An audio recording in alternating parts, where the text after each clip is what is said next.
So how do you keep the spark alive when you're in a relationship and it's long distance? How do you feel connected when you're apart like that? I actually did a video a while back that highlighted some of the strategies that I use in long distance relationships and then I coach people with. I'm actually the king, or was the king, of long distance relationships before I got married. And so I've had a bunch of comments of people saying, hey, what are some extra things I can do? What are some extra strategies to help stay connected and keep that spark alive?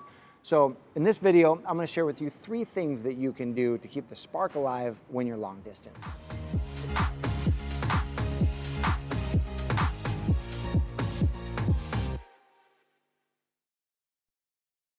Now, a while back, I recorded a video on long distance relationships that gives 3 pillars, really solid strategies for staying connected. And in this video, we're going to take it a little bit deeper. So strategy number 1 is to share your world with your man. Here's what I mean. We are blessed to live in an era where most of us have FaceTime on our phones or video chatting capability, whether it's Messenger or Skype. And so it's a unique opportunity to not only see each other, but actually share experiences together. And here's what I mean.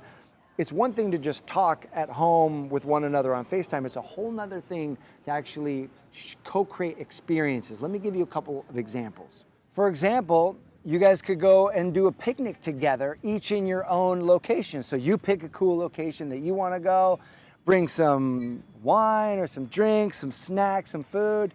They take you to their location, and then you do FaceTime together with your special somebody, and you're like, hey babe, what's up? And you lean back and you chat with them, you show them your location, they show you theirs. And it's a cool way to bond in a unique way, bringing them into your world. You could even share a sunset together. You go to your location, he goes to his, you each share the sunset, you show it to each other on your phones, and it's way more activated, it's way more engaged, it's way less passive than just sitting back and chatting with one another on the phone. So think of what kind of experiences could you co-create with your man and share your world through FaceTime. Number 2 is creating richer conversations.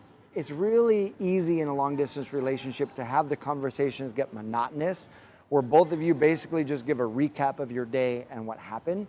And so I'll share with you a little technique that I learned that really got to the heart or the meat of what really mattered for somebody that day.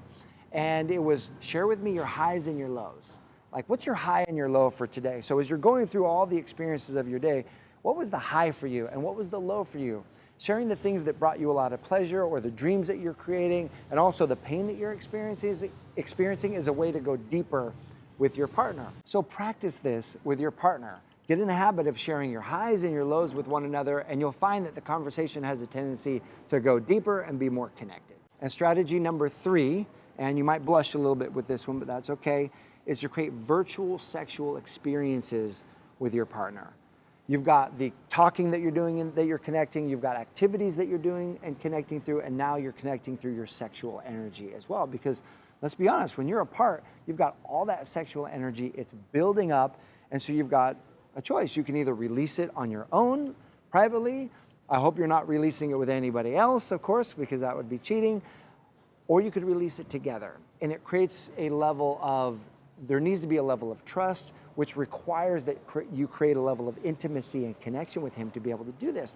And it's whether you are going to talk dirty to one another, whether you're going to sext with one another, or whether you're going to do some video time, which is like the bold move on this as well. But I want to challenge you to open up that possibility for yourself to say, hey, what if we could enhance the sexual experience that we have even while we're apart? And what would that look like? And have an open, safe conversation with your partner of what their fantasy would be, what would really turn them on, and you share what would really turn you on. And there might be moments where you're giggling and laughing and it's a bit uncomfortable, but you'll find as you work through that, that it actually becomes a really, really powerful experience and an amazing way to connect when you're long distance. So there you have it, 3 ways to connect when you're long distance to take the relationship and the connection even deeper. I hope you've enjoyed this, and I want to ask your opinion. What are ways that you have found to take the relationship deeper when you're long distance? You're part of an amazing community here of women who are dedicated to increasing love in the world. So I think you'll find some brilliant answers written down below, and I would love to hear your answer as well. So what strategies have you found take the connection even deeper? Thanks so much for watching. I'll see you soon.